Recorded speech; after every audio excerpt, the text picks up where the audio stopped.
Well, right now, your Vice President, Joe Biden, is sparking new speculation about whether he might run for the big office, the presidency. This after some mixed messages about 2016. Here's the VP last night on The Late Show with Stephen Colbert.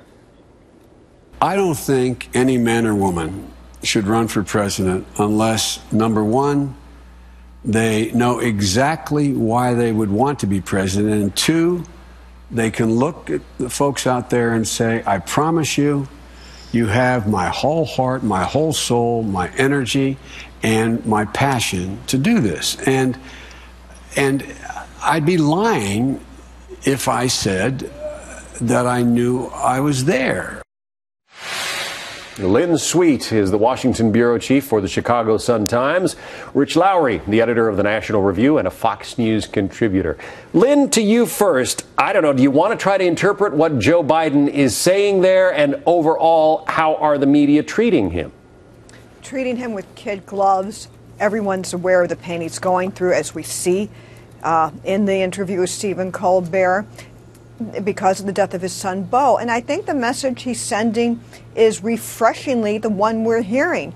He would like to run, he's torn, and he doesn't know if he's emotionally up to it. I think in this case, what we see is what's happening.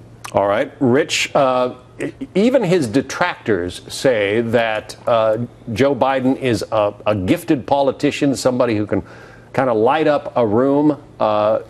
What do you think about the media treatment he is getting, especially given what happened to Beau?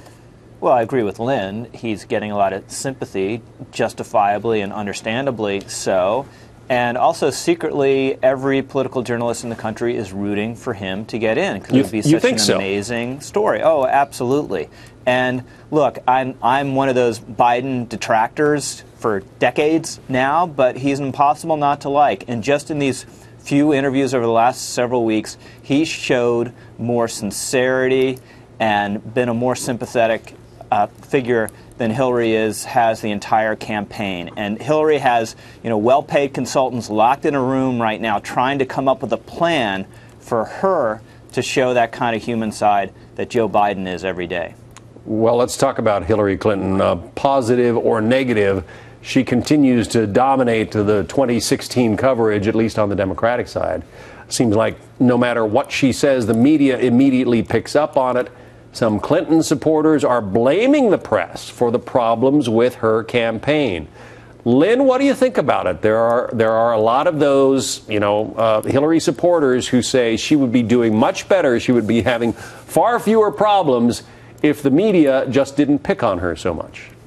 Well, let's separate out a little bit of what you're saying. Now, there's one, David Brock, who is a well-known defender of Hillary Clinton, is leading a charge against the mainstream media. He has a book out. Particularly, he's taking aim at the New York Times. But I think, John, you do need to separate that from the rest of the political reporters who are covering the email story that is drowning out a lot of other things that she's saying and doing in her campaign. But the true measure is, of course, I would say, how much of what she's doing is being drowned out in New Hampshire, Iowa, and South Carolina. That would be the main issue for her. We have a poll showing that she's basically now only neck and neck with Bernie Sanders. Yeah. But I don't think that there is media out to get her in any organized way. I think that's ridiculous. I think that she has a leading defender, as I said, taking on the New York Times. Rich, in an earlier Clinton administration, it was a vast right-wing conspiracy. Is there something like that going on these days? Maybe even a left-wing conspiracy that is causing Hillary Clinton's problems? Yeah, the media is now, the conspiracy is now so vast, John, that it includes the New York Times. And I never would have thought we'd have the New York Times being included in the right-wing orbit that's allegedly out to get Hillary Clinton. But look, the coverage has been tough, and there are a couple of reasons for that. One, no one believes her explanation on the emails, especially reporters who are following it closely. That matters. Reporters also get the sense that she can't stand them and she tolerates them at best. And then finally, a lot of the coverage is always driven by the polls, and her poll numbers have been sinking like a stone, which is a natural formula for negative coverage. Well, Lynn, let me just ask you about one part of that. You know, if you're a judge, if you're an attorney, even if you don't like your client, you're supposed to give them the best possible representation. Are the media, if they don't personally like Hillary Clinton, are they supposed to be, I don't know, a little more uplifting in their coverage?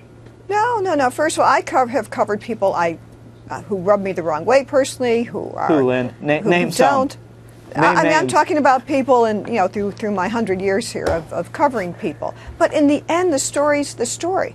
Okay, whether or not they might give you a nicer smile or hello, when you're dealing at the level of a presidential campaign, few reporters spend a lot of time with the candidate on a consistent daily basis. Or you have that expectation to. Some have their MO as being approachable. Bernie Sanders is approachable. Donald Trump is calling into a lot of places. So I think the coverage is often dictated more by events than personality. Reporters are following the email story because, Rich, as you said, there's just a lot of questions that are answered, and every month we get this load of new emails, so that keeps the story alive. So again, John, Rich, I just don't think this is as personality driven on the part of professional journalists as you're suggesting. Right. I agree with you really quickly. The story is important, but personal relationships are important too. John McCain made practically a career out of developing personal relationships with almost every major journalist. All right. We're going to have to leave it there. We'll continue to watch, obviously, both of these issues very closely. Rich Lowry, Lynn Sweet, thank you both.